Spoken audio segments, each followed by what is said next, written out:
বিকেলের আলো মিলিয়ে যাচ্ছিল। গ্রামের মোড়ের ছোট্ট চায়ের দোকানে করিম কাকা প্রতিদিনের মতো চা দিচ্ছিলেন।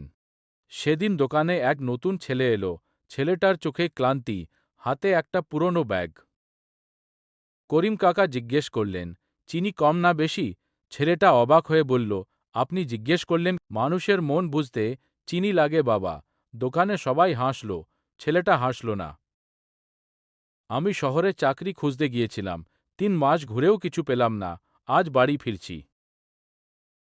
25 বছর আগে আমি রিকশা চালাতাম। একজন লোক বলল, এটা তোমার সততার দাম।